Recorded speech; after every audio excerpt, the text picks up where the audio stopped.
tardes. Hemos esperado un par de minutos porque sabíamos que alguno iba a llegar tarde, pero vamos a empezar porque la puntualidad es nuestra marca. Les doy la bienvenida a la conferencia del Centro Elba.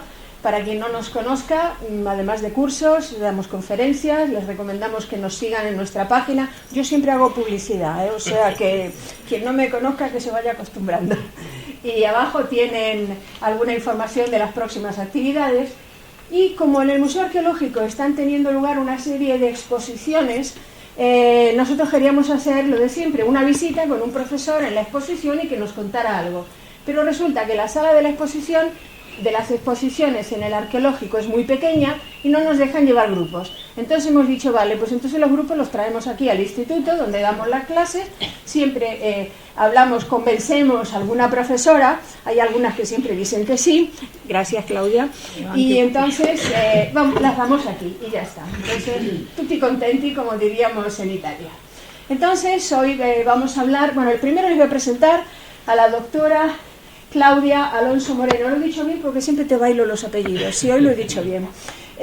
La doctora Claudia es doctora en Historia Antigua, es profesora en la Universidad Complutense, pero además, ¿qué pasa? El autónomo. En la autónoma, siempre las confundo, pero da igual, ¿qué más da?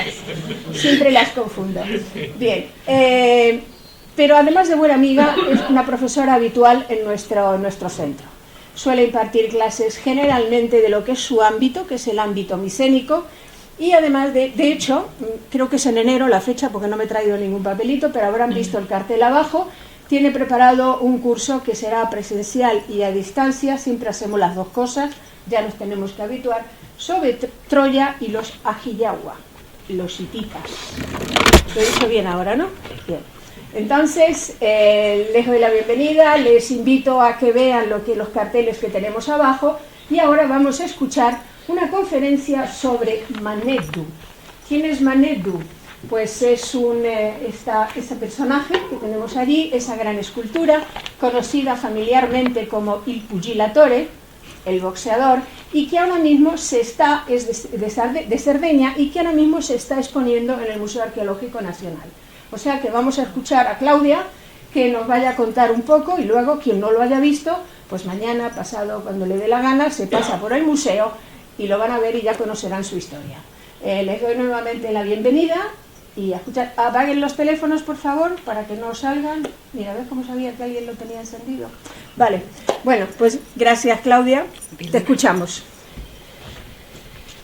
Pues buenas tardes, muchísimas gracias por haber venido. Bueno, para mí siempre es un placer hablar aquí en el Centro Elba, que es de alguna manera pues mi casa. Entonces, bueno, pues quiero agradecer también a Laura que, bueno, pues que siempre me da aquí un espacio para hablar de mis cosas.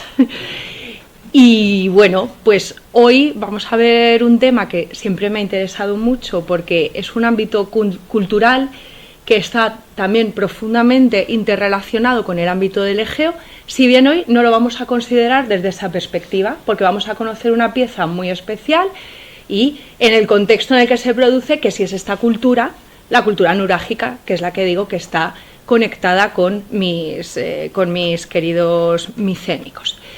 Bueno, pues el núcleo central de esta charla es efectivamente esta pieza excepcional, conocida como Maneddu. Maneddu en corso quiere decir abuelo, Mannu en corso quiere decir abuelo, pero también grande. Entonces, bueno, han hecho ahí como un juego de palabras y le han dado el nombre, así este nombre a esta escultura. Pero ahora vamos a ver también por qué le conocemos también como Il Pugilatore. Como ha dicho ya Laura, la pieza está en el Museo Arqueológico Nacional. Pueden verla aquí, es una escultura que tuvo en su día unos 2 metros y pesa 300 kilos. Está fabricada en la piedra local de la zona, que ahora vamos a conocer. Y la verdad es que tenemos una inmensa suerte de poderla disfrutar aquí en el Museo Arqueológico Nacional, porque ha estado de gira. Y lleva de gira mucho tiempo, ha estado ni más ni menos que en Berlín, en San Petersburgo, en Salónica, y nosotros la acabamos de recibir aquí, recién llegada del Metropolitan de Nueva York, así que es una oportunidad única para poder ver esta pieza que tendrá que regresar en algún momento al Museo Arqueológico de Cagliari. ¿Por qué han traído aquí a este buen Manedu, a este gigante? Bueno, pues por varias cuestiones, bueno, fundamentalmente en realidad dos. En primer lugar, se cumplen este 2024 50 años del descubrimiento del yacimiento arqueológico de Monte Prama, que es de donde procede esta escultura. Hay que celebrarlo, ¿no?, estos 50 años, pero es que además nuestro Museo Arqueológico Nacional también está de celebración, porque en este 2024 se cumple el 10º aniversario de la Gran Reforma, que, como saben, pues bueno, no estuvo el museo cerrado durante bastante tiempo. Ahora, claro, el lavado de cara pues no ha podido ser mejor. Bueno, es más que un lavado de cara lo que se hizo, pero precisamente uno de los núcleos de esta gran reforma del arqueológico fue el reabrir y el reaprovechar la parte de los patios centrales para exhibir allí piezas de gran tamaño que, bueno, pues sobre todo para aprovechar el tema del espacio y también la luz. Entonces, en la sala 12 de nuestro museo arqueológico tenemos el monumento ibérico de Pozomoro, la tumba turriforme, y ahí se han colocado también otros ejemplares de escultura ibera de bulto redondo. ¿Qué sucede con Il Pugilatore, que lo han puesto aquí como dialogando de alguna manera con estas otras piezas? Bueno, en realidad es una pieza algo anterior a la cultura ibérica, lo vamos a ver, está datada más o menos en el siglo VIII. No lo tenemos con absoluta seguridad, pero digamos que 900-750. Eso sí que lo sabemos. Ya dentro de ese arco temporal es un poquito más difícil de datar, pero como les digo, es un poquito anterior a las piezas que están exhibidas en el patio 12, pero al ser también una escultura de bulto redondo y al ser una producción indígena, como sucede con la escultura ibérica, pues bueno, se le ha puesto así a dialogar de esta manera. Y luego además, claro, el espacio pues es muy adecuado, aunque yo tengo que decir que esta esquinita donde la han puesto, pues bueno, quizás se podría haber buscado una posición más central teniendo en cuenta la excepcionalidad de la pieza, aspecto al que me referiré en breve. También el gigante está dialogando con otras piezas que no se ven aquí en el patio. Estas son, como digo, las íberas, pero que están justo enfrente. Voy a volver a la imagen del patio, ven que es un patio porticado. Pues en este lado, aquí, tenemos, tras el pórtico, toda la parte dedicada a contener artefactos de la cultura talayótica de Baleares y Menorca, que es una cultura que también construyeron de forma ciclópea, como la nurágica en la que se produjo esta escultura. Pero bueno, sobre esto volveré. La cuestión es que Il Pugilatore lo han colocado aquí para que dialogue con estas esculturas que se produjeron de una forma similar, con la técnica de bulto redondo, pero para que también mire de alguna manera a sus primos, los ciclópeos de alguna manera, de Menorca y Baleares de la cultura talayótica. Que lo tengamos aquí, bueno, pues yo esto lo tengo que mencionar, se lo debemos al esfuerzo de la Embajada Española en Italia, también a diversos acuerdos firmados con el Instituto Italiano de Cultura, nuestro propio Ministerio de Cultura, ¿no? Entonces, al final no es sencillo traer aquí este tipo de piezas, así que yo espero que ya tuvieran ganas de verlo, si es que no habían ido todavía a ver al gigante, pero espero que después de esta charla pues que todavía se animen más. Bueno, el Museo Arqueológico además es gratuito, sábados por la tarde, domingos por la mañana, si no la entrada cuesta 1,50 € o 2 €, y bueno, merece muchísimo la pena contemplar a nuestro gigante. Estos son los toros de Mallorca, con los que de alguna manera también está dialogando la escultura. Pero bueno, nuestro Manedu, este abuelo hecho en arenisca local, en bulto redondo, a ver, ¿de dónde procede? Bueno, es una escultura, como he dicho, que se confecciona dentro de la cultura nurágica. La cultura nurágica se desarrolla en la isla de Cerdeña, y en concreto procede de la zona de Sinis, que está en el centro de la costa occidental. Sinis es una península, aquí se ve, y por el norte va desde Isarenas hasta el sur, al que llega una especie de Finisterre, que es el Cabo de San Marco, donde está el yacimiento de Tarros, que es también uno bastante importante de la isla. Tiene una parte fenicio-púnica, luego tiene toda la parte de poblamiento romano. Entonces, bueno, aparte, como pueden ver en el mapa, es una zona arqueológicamente muy rica, y además esta península cierra un lago, que es el lago de Cabras. Pues bien, aquí en el yacimiento de Monteprama es de donde procede, en este yacimiento es donde se localizó a Manedu. Pero he dicho antes que Manedu, bueno, que es un artefacto, una escultura verdaderamente excepcional. Manedu no está solo. Manedu es una de las 28 esculturas que se encontraron en Monteprama. Estas esculturas se encontraron, como prácticamente, bueno, no prácticamente siempre, pero como sucede al menos a menudo en arqueología, por casualidad mientras se realizaban trabajos agrícolas.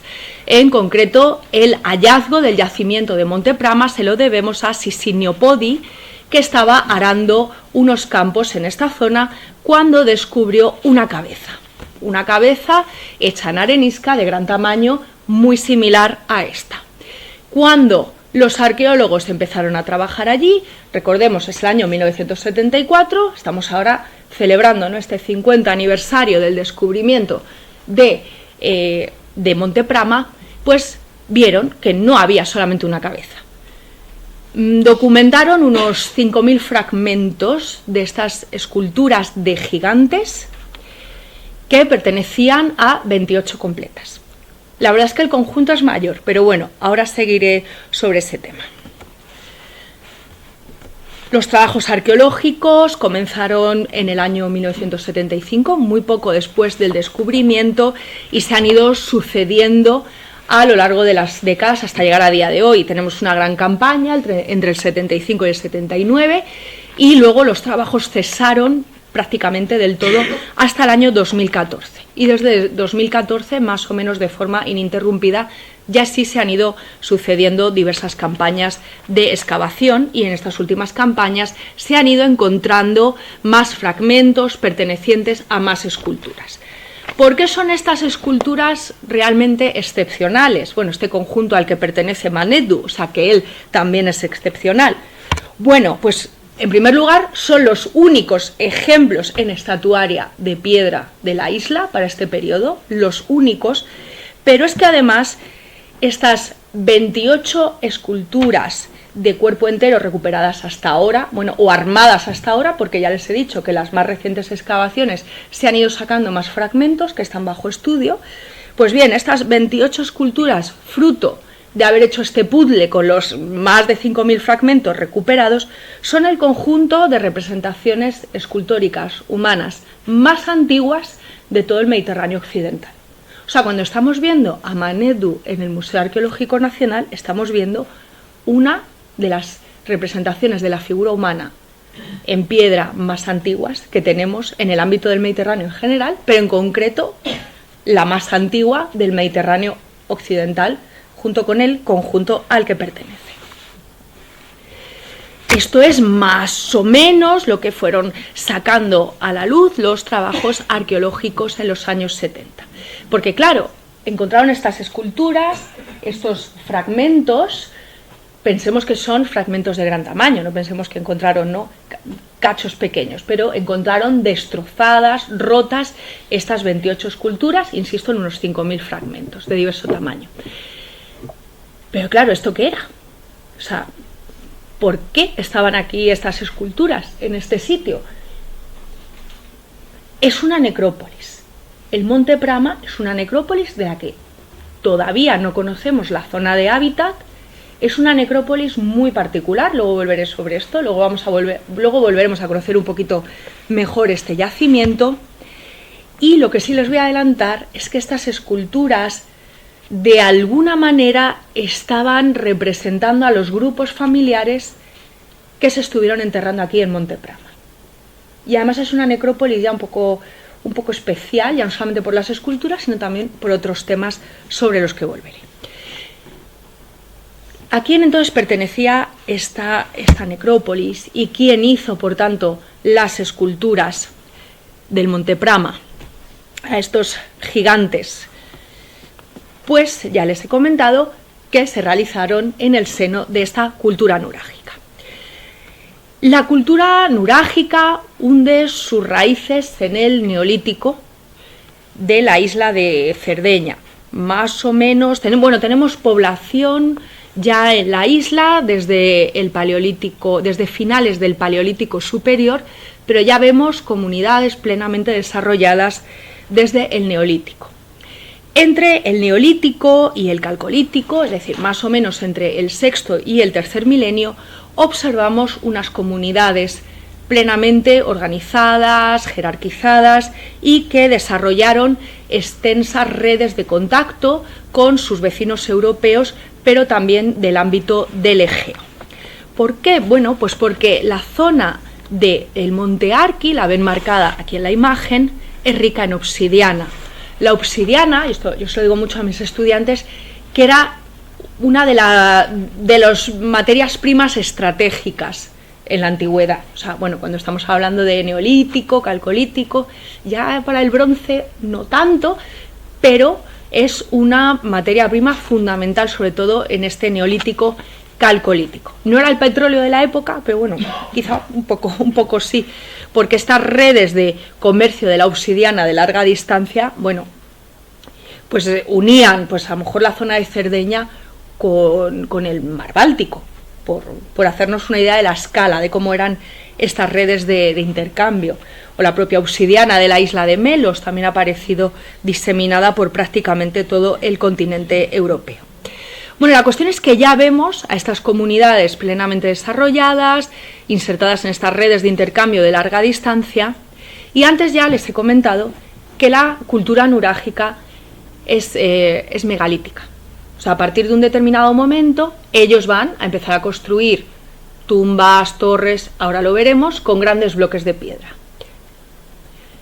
Pero su apogeo se sitúa en la Edad del Bronce. Más o menos estamos hablando de finales, para el caso siempre de la isla de Cerdeña, nos estamos moviendo para una cronología de finales del tercer milenio, finales del segundo milenio, más o menos. Pues bien, lo que se ha descubierto es que estas grandes construcciones megalíticas de la Edad del Bronce para la isla de Cerdeña hunden sus raíces en el Neolítico, como por cierto no podía ser de otra manera. Sobre esto volveré ahora. Ya ellos en el Neolítico se enterraban en grandes tumbas hipogeas, como las que les traigo en la imagen, en las que lo que se practica es el rito de la inhumación en sepulcros colectivos. Esta idea de enterrarse de forma colectiva se va a mantener en la isla de Cerdeña hasta prácticamente la llegada romana. Voy a hacer aquí un paréntesis. Las sociedades neolíticas europeas, estoy hablando en términos muy generales, pero las sociedades neolíticas europeas, gran parte de ellas, practican una forma de enterramiento colectivo. Se entierra toda la comunidad junta, se entierran juntos. ¿Qué sucede? Que cuando ya nos adentramos en el Calcolítico, ahí vemos un cambio social enorme que afecta a muy diversos ámbitos de la vida y los enterramientos comienzan a ser individuales. Comienza a observarse una jerarquización también en estos enterramientos, porque tenemos a individuos dentro de las necrópolis que se entierran con gran boato y con elementos de ajuar muy lujosos. Esto, por ejemplo, en el ámbito de las tumbas colectivas no lo tenemos tan bien individualizado. Se habla un poco, ¿no?, de este neolítico de comunidades. Estoy hablando en términos muy generales, insisto. Se habla un poco de este neolítico, ¿no?, de unas comunidades en cierto modo igualitarias, y un calcolítico ya propio de las sociedades de jefatura. ¿Qué sucede en el ámbito de Cerdeña? Que cuando ellos empiezan a hacer estas tumbas de inhumación colectiva hacia el sexto milenio, van a continuar haciéndolas bien entrada la Edad del Bronce y hasta prácticamente la llegada romana. Esta es una característica de Cerdeña. También lo es de la Grecia de la Edad del Bronce. El mundo micénico también se entierra de forma colectiva, aunque bueno, esto es otra historia. La cuestión es, como les digo, que el esplendor de la cultura nurágica se da en la Edad del Bronce, finales del tercer milenio a finales del segundo milenio, pero que ya ciertos rasgos de su organización social y de su gusto arquitectónico, por así decirlo, ya los podemos rastrear hasta la época neolítica y, por supuesto, a lo largo del calcolítico. Es una cultura, esta nurágica del neolítico y del calcolítico, que aparte también de tener estas tumbas colectivas, estas tumbas megalíticas, también tienen menires y dólmenes.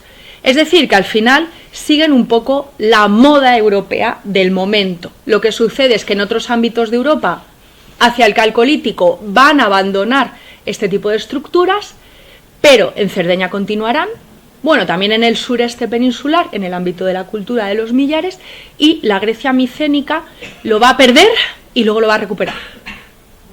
Lo perderá en el Bronce medio, pero luego en el Bronce final recupera el enterramiento colectivo y un tipo de construcción megalítica que lo llamamos la arquitectura ciclópea. La cerámica de esta época es una maravilla y tiene lazos, lo que observamos es que iconográficamente y morfológicamente tiene lazos con la cerámica neolítica griega.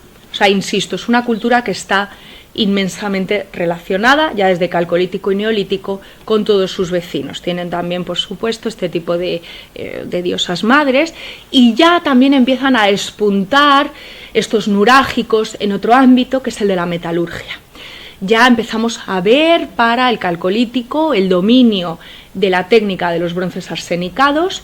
Tenemos en este yacimiento de Santiroxi, en el hipogeo de Santiroxi, en Decimoputzu, un depósito de armas bastante importante, y es que esta va a ser otra de las grandes características de esta cultura a lo largo del bronce, que es el dominio de la metalurgia. Entonces, sobre la cultura nurágica, insisto, esplendor en la Edad del Bronce y como elementos característicos la arquitectura ciclópea para el ámbito funerario, también para el hábitat, y una metalurgia muy avanzada, pero todo esto hunde sus raíces en este periodo.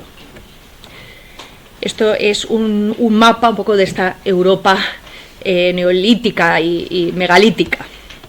Entonces, como pueden ver, Cerdeña está plenamente integrada en toda esta moda, pero luego la va a continuar. ¿Cuáles son entonces? Ya hemos visto un poco, ¿no?, estas sociedades que llamamos prenurágicas, de neolítico y calcolítico. Vamos a ver ya las principales características de la cultura nurágica durante la Edad del Bronce y también durante parte de la Edad del Hierro. Es un poco su época de... realmente el bronce es su época de esplendor, aunque durante la primera Edad del Hierro todavía podemos encontrar trazas de esta cultura.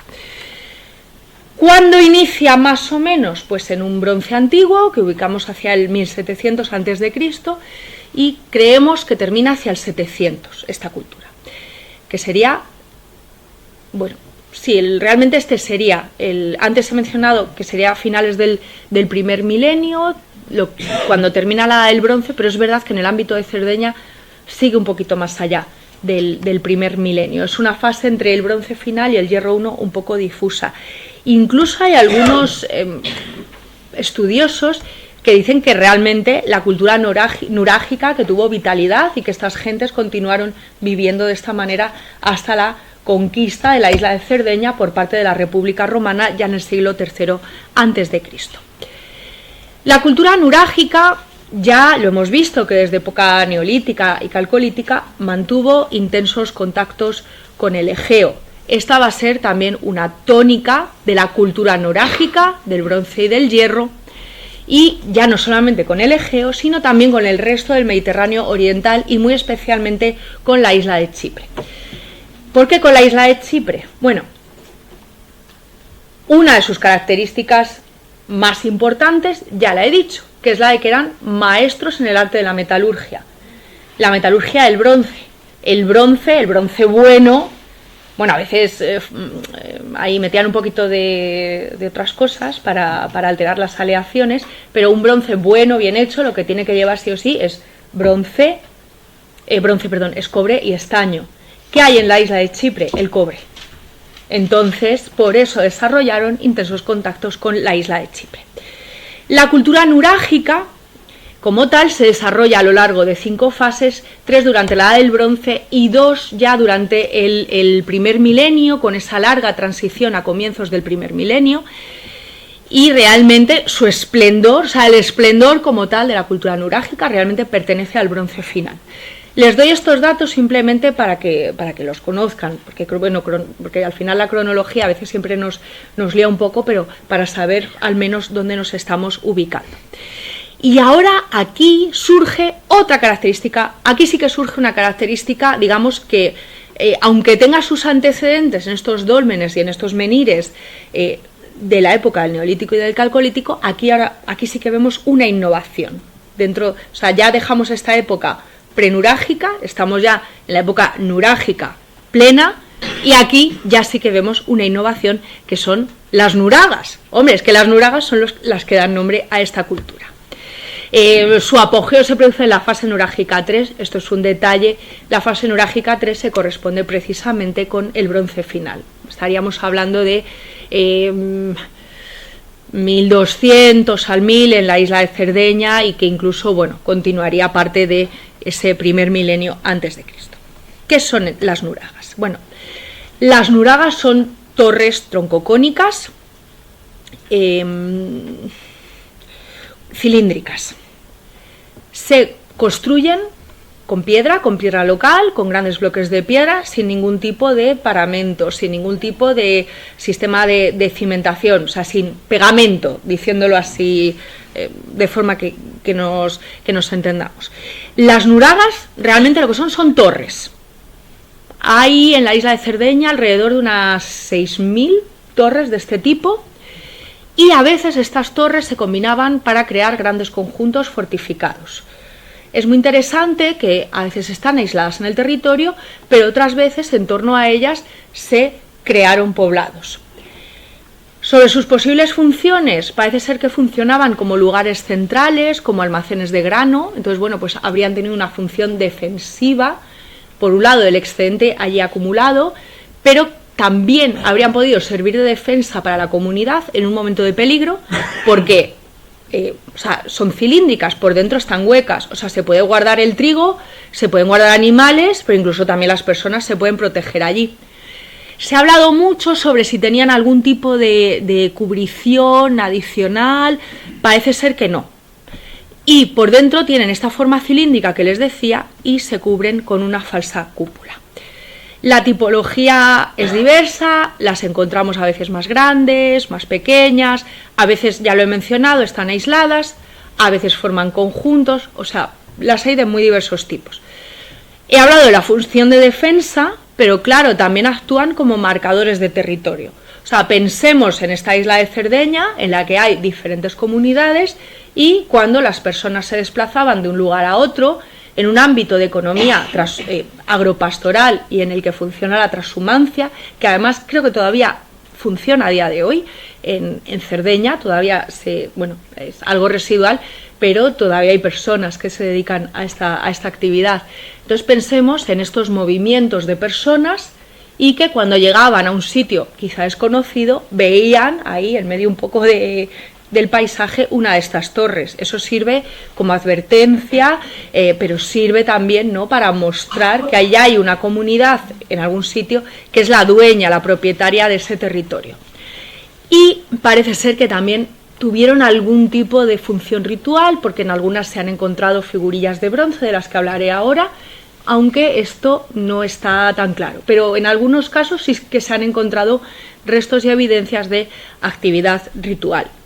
Bueno, tenemos cerca de 6000 restos, pero obviamente no están todos muy bien conservados, ¿no?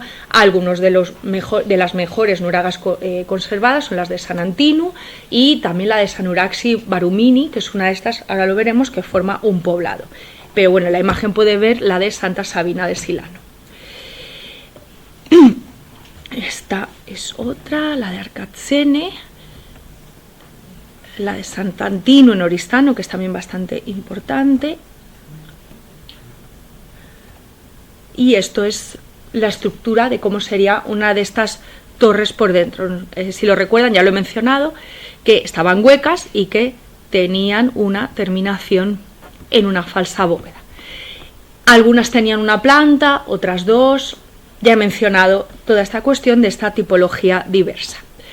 Bueno, las nuragas son este elemento característico, pero debemos mencionar otros de la cultura nurágica. Ya he mencionado también la economía agropastoral. Esta es la base económica de las sociedades de la cultura nurágica, y luego está su avanzada actividad metalúrgica, que hacían armas, adornos, figurillas rituales.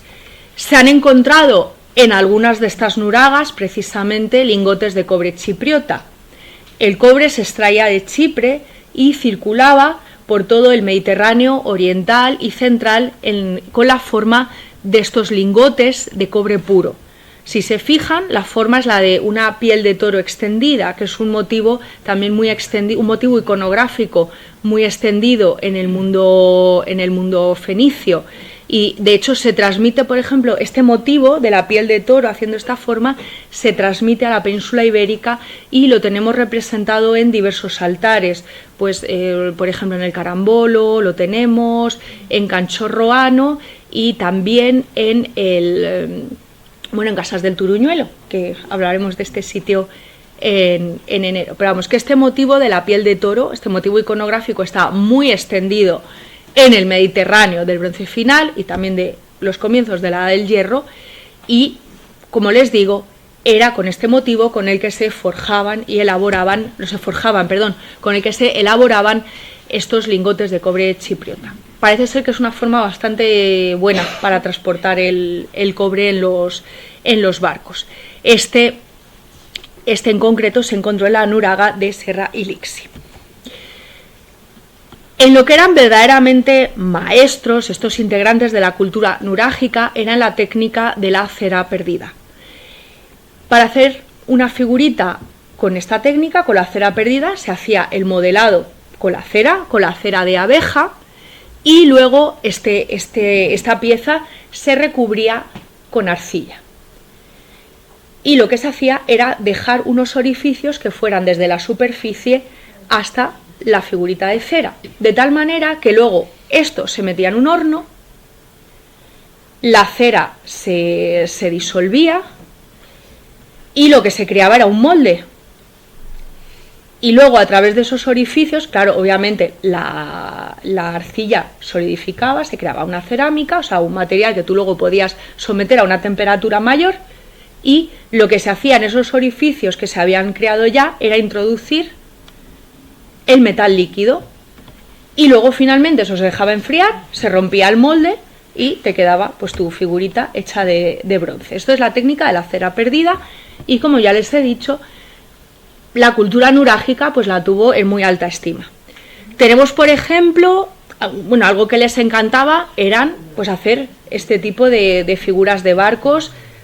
Se han encontrado por centenares a lo largo de toda la isla, como por ejemplo esta réplica de barco de Bultei, que está en el Museo Arqueológico de Cagliari. Tenemos también, esta está fuera de contexto, esto se cree que es la maqueta de una nuraga. Tenemos a esta Sice Madre con el guerrero muerto, con un caído de Urzulei, pero realmente lo que ha hecho famosa la cultura nurágica son estas figuritas de bronce de guerreros, por los cascos de cuernos. Yo no sé si les recuerda algo, ahora sí voy a meter un poco la cuña de mis cosas. Bueno, tenemos una amplísima tipología de estos guerreros, los hay con capas, con sombreros picudos, con sombreros tipo el pétasos, con mazas, con lanzas. Tenemos arqueros como este de una tumba de Sacosta en Sardara. Y claro, se ha puesto en relación este tipo de figuritas, que son por cierto del bronce final, con las representaciones egipcias de los Sherden. Aquí tenemos a unos Sherden en Abu Simbel, luchando del lado del ejército de Ramsés II en la batalla de Kadesh, 1278 a.C., más o menos, y luego aquí los tenemos en Medinet Habu, ya no luchando al lado del faraón como en la batalla de Kadesh, representada en este caso en Abu Simbel, sino que en este caso en Medinet Habu, ya en tiempos del rey Ramsés III, hacia el 1170 más o menos antes de Cristo, los tenemos luchando contra los ejércitos faraónicos. ¿Qué nos dicen los egipcios de estos señores con los cascos con cuernos? Pues que son estos Sherden, que forman parte de los pueblos del mar. ¿Quiénes eran los pueblos del mar? Bueno, pues esto da para otra charla, para otro curso, para una asignatura entera, da para muchísimos. Los pueblos del mar, ¿qué pensamos? ¿Qué creemos a día de hoy? Que hay un gran núcleo que procede del ámbito del Egeo, que se mueven hacia el Mediterráneo oriental y que después de enfrentarse con las tropas egipcias van a asentarse en el ámbito de Palestina. Palestina surge en toda esta franja, lo que es la Pentápolis filistea de la que nos habla la Biblia, pero estos sitios, cuando se han excavado, se ha visto una nueva cultura que emerge a finales del Bronce final, que es una cultura egea, y que se ha puesto en relación con los Peleset, de los que hablan los textos egipcios, que son, junto con Sherden y otros pueblos, pues integrantes de esta gran confederación de lo que los egipcios llamaban los pueblos del mar. Los egipcios hablan de los Peleset, de otros muchos que ubicamos en el ámbito del Egeo, pero también se refieren a los Sherden, los Shekeles y los Tursa. Se cree que proceden del ámbito del Mediterráneo central. Entonces, bueno, se ve una cierta equivalencia por la iconografía entre estos guerreros de bronce de Cerdeña y los pueblos del mar llamados Sherden por los egipcios. ¿Qué sucede? Que sabemos que el nombre antiguo de Cerdeña es Ignusa. Creemos, además, que los etruscos, cuya lengua no está descifrada, pero que podemos leer algunas cosas, se denominaban de una manera muy diferente a la de Tursa, de los Teres, que los he mencionado ya, porque bueno, no lo he mencionado, perdón, que se cree que estos Teres podrían ser etruscos, pero tampoco los etruscos se llamaban a sí mismos etruscos. O sea, cuando ya empezamos a ver estos topónimos, Cerdeña, Etruria y demás, es ya a partir de la llegada del mundo fenicio, de la llegada de los griegos y ya por supuesto las fuentes romanas. ¿Qué es lo que creemos más bien? Contradiciendo un poco a este mapa, pues que todo en realidad se habría originado en el ámbito del Egeo y que parte de estos pueblos del mar se habrían asentado, en la zona de la franja siro-palestina, pero que otra parte podrían haber navegado hacia el Mediterráneo central y quizá también hacia el occidental. Pero bueno, esta es otra historia. O sea, que estos topónimos modernos, entre comillas, de Cerdeña, Etruria y demás, proceden precisamente de la llegada de estas oleadas de pueblos del mar y no al revés. O sea, que no es que vinieran de allí, sino que fueron hacia allá. Bueno, hemos visto ya pues todo lo de las nuragas, hemos considerado cuestiones económicas, la metalurgia, y ahora nos quedaría por ver un poco un tema más concreto relacionado con el poblamiento. ¿Cómo vivían entonces estas gentes de la cultura nurágica? Pues su poblamiento, sus formas de hábitat eran muy básicas. Lo más normal era que vivieran en cabañas circulares en torno a un patio. Lo que pasa es que a veces estos asentamientos también se construían a la ciclópea en torno a estas nuragas. Tenemos muy bien conservados los de Orrubia, Losa, Serra Ilixi, Barumini y Nuoro. Este Barumini, ya lo he mencionado. Yo he encontrado además este de Serra Orio, que me ha gustado, tiene un excepcional estado de conservación, aunque no posee una nuraga como tal, y luego, ya les he dicho que uno de los más conocidos es el de Sunuraxi Barumini, que además, por cierto, tiene una muy buena colección de cerámica micénica. Pueden ver aquí las casas agrupadas en torno a la gran nuraga central.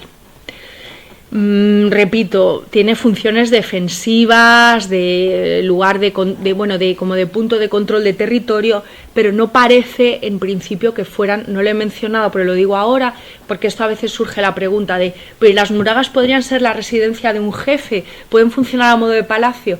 No parece. O sea, el análisis arquitectónico y de los hallazgos encontrados en estas nuragas parece que no apunta hacia esa evidencia. Entonces esto también, bueno, pues nos hace quizá preguntarnos cómo es este tipo de sociedad, quizá más igualitaria, quizá el poder se basa en otro tipo de planteamientos, a lo mejor no es el concepto, ¿no?, del jefe residiendo en un palacio o el rey residiendo en un palacio, sino el que puede, el que tiene la capacidad de comandar que se realicen este tipo de obras. No lo sabemos porque, bueno, no lo he dicho, pero lamentablemente no tenemos testimonios escritos de la cultura nurágica. Entonces siempre, cuando únicamente contamos con testimonios arqueológicos, pues claro, siempre entramos un poco más en el terreno de la especulación. O sea, podemos saber muchas cosas, pero bueno, pues nos faltaría como la pista definitiva. Seguimos viendo aquí Burumini, y esta es una recreación, bueno, pues de cómo podría haber sido la vida en torno a estos poblados nurágicos. Ya he mencionado que las torres troncocónicas, las nuragas, no tenían en principio ningún tipo de cubierta superior. Y ya nos quedaría por ver dos puntos importantes, que es el aspecto del culto y del ritual, aquí lo tenemos, y el del mundo funerario, que es con el que volveremos a Monte Prama. Pero vamos primero con el culto. El culto también está vinculado a la arquitectura ciclópea, y un elemento muy característico son los templos de pozo excavados en roca. Tenemos el de Sterchili, Sardara, Orrioli. Son templos, aquí pueden ver el de Sterchili, que aprovechan a veces también la propia montaña, la propia piedra del lugar, pero luego importante es este elemento de pozo, el elemento subterráneo, que lo podemos ver muy bien en Santa Atanasia, en Sardara. Esto, aquí tendríamos la entrada al pozo, y esta sería, bueno, pues desde dentro cómo sería.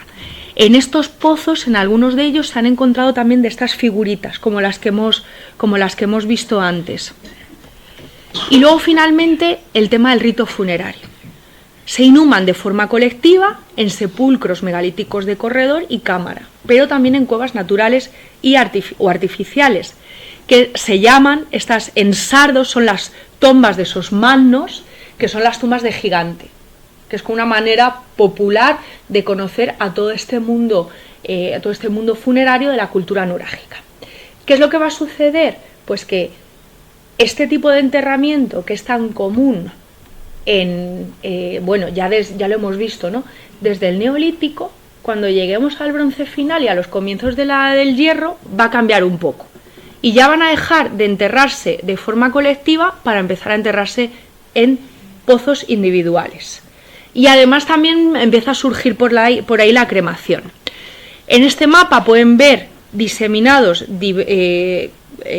los conjuntos de tumbas de gigante, y aquí, bueno, pues he traído algunos ejemplos. Pues por ejemplo esta de Pascareda, en Calanjanus, esta de Madao en Fonni, esta en San Cosimo, a ver si soy capaz de leerlo, en Gonosfanadiga, Saenae Tomes. Bueno, ya saben además que el corso es una forma dialectal del italiano, entonces a mí ya, por si me cuesta hablar italiano, pues ya corso ni hablar. Codubecchio, en Arzacena, y aquí les he traído, este es el de Lubrandali.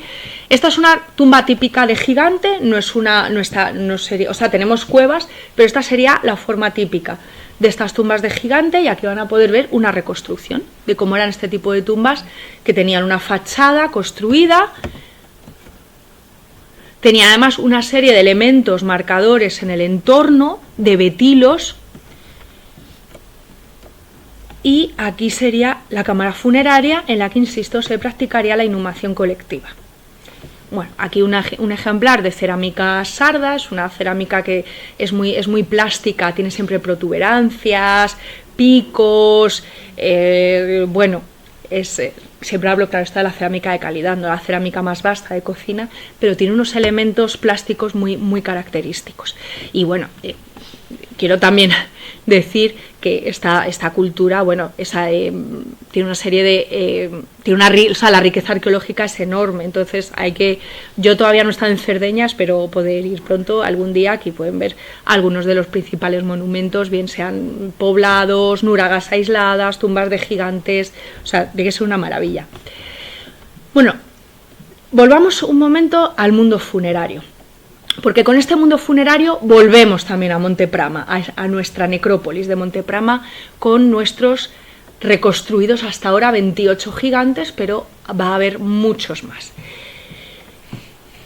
Hemos dicho que la cultura nurágica se entierran fundamentalmente, ¿no?, de forma colectiva en este tipo de tumbas de gigante, practicando el rito de la inhumación.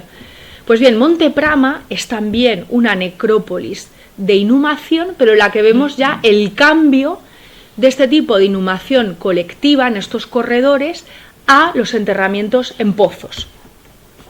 Bueno, esto forma parte, para que vean, porque esto me interesa, quiero que guarden en la memoria esta especie de vía, esta especie de camino. Entonces, esta idea del camino la vamos a guardar en la memoria porque enseguida voy a volver a ella. He mencionado también que no tenemos el hábitat de esta población, pero asociada a la necrópolis se han encontrado una serie de elementos arquitectónicos que están todavía bajo estudio. Recuerden que tenemos excavaciones entre el 75 y el 79, que luego hay un parón, pero que en los últimos años se han retomado los trabajos arqueológicos en la zona y que están descubriendo nuevas cosas muy interesantes.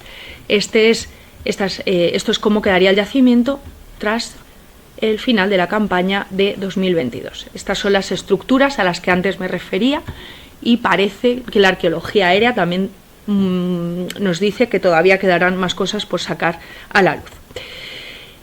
¿Qué tipo entonces de enterramiento teníamos? Lo acabo de decir, tenemos estas tumbas, estas inhumaciones en pozo.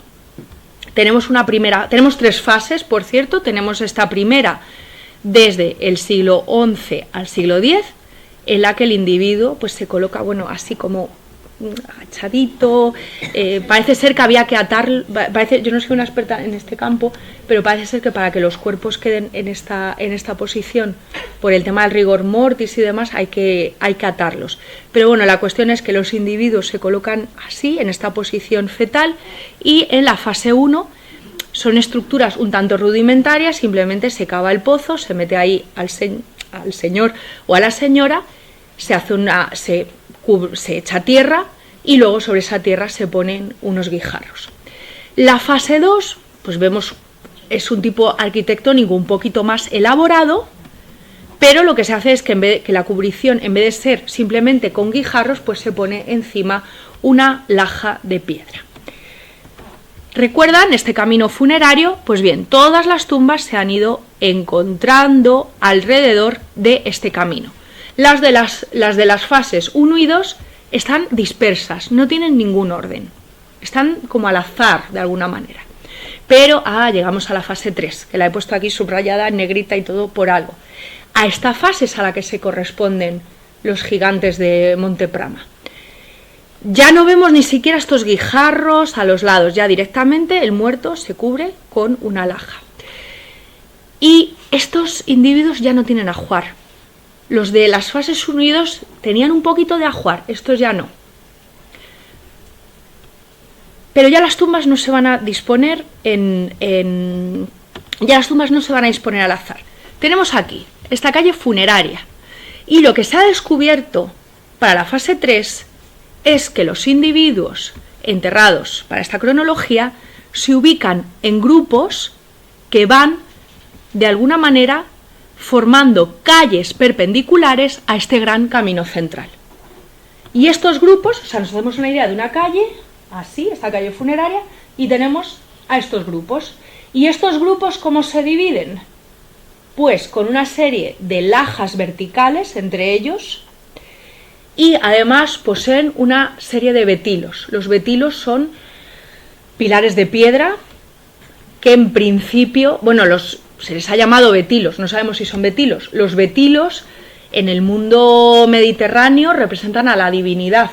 Los más conocidos son los betilos de la cultura fenicia y de la cultura púnica, pues una cultura anicónica, como cultura semita que es, pero los griegos micénicos también tienen betilos. No sé si yo hablo de la Puerta de los Leones de Micenas, la columna central de la Puerta de los Leones de Micenas es un betilo.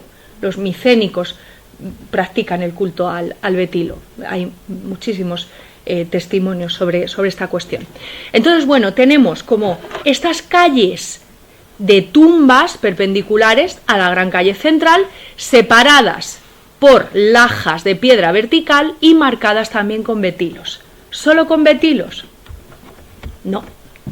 También aparecen estas esculturas de gigantes. Tenemos 3 tipos de esculturas. Aquí, así sería la estructura, ¿no? De cómo serían.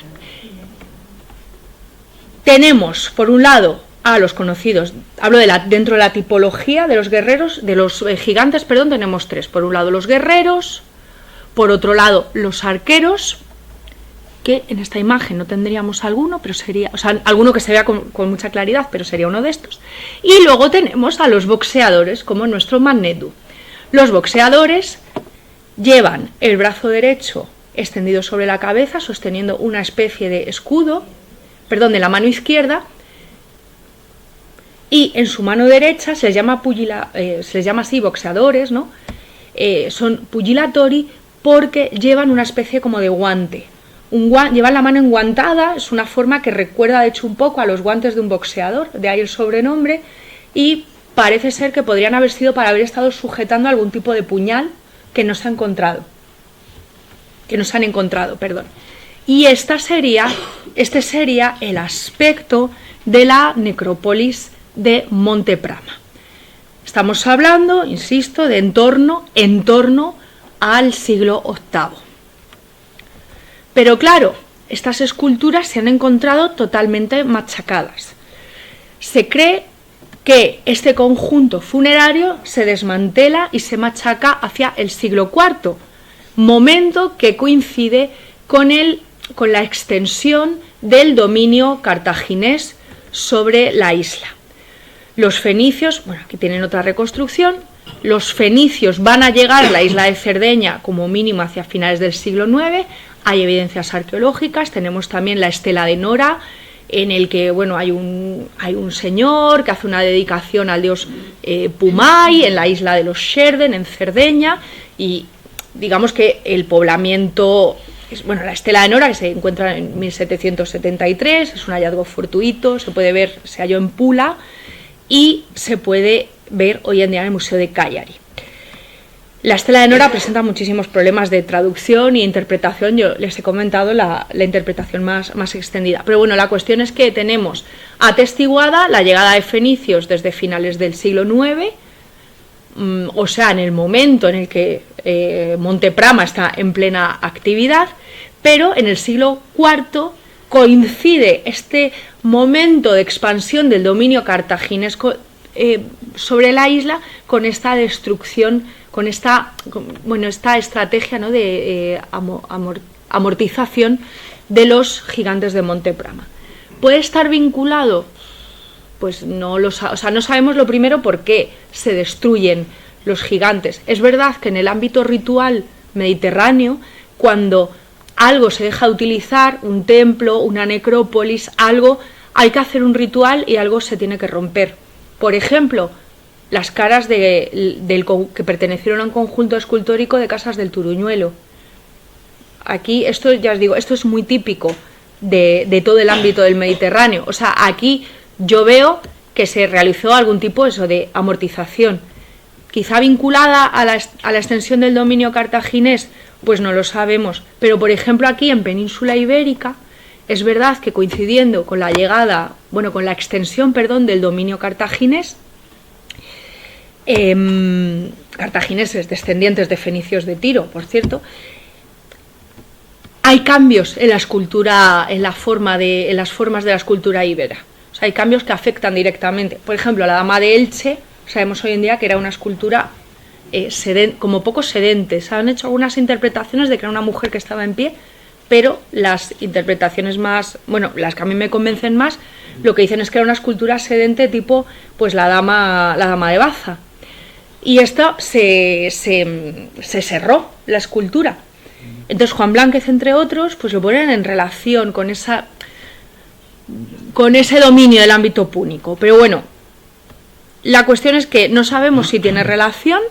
Lo cierto es que los habitantes de Monte Prama y en realidad toda la cultura nurágica desde finales del siglo IX está en contacto con población fenicia, Ellos siguen haciendo, digamos, su vida hasta la llegada de la República Romana en el siglo III, eso parece ser así, pero tenemos este elemento disruptivo relacionado con la necrópolis, que a lo mejor quizás simplemente tiene que ver con cuestiones internas de la comunidad que se estaba enterrando allí. No quisiera terminar la charla sin hacer una mínima mención a la cultura atalayótica de Mallorca y Baleares, porque es verdad que la cultura nurágica, lo hemos visto que en realidad se desarrolla a partir del 1700, aunque hunde sus raíces ya en la época neolítica y calcolítica. La cultura atalayótica también tiene unas raíces indígenas muy antiguas. Lo que sucede es que esta explosión megalítica comienza realmente a partir del primer milenio.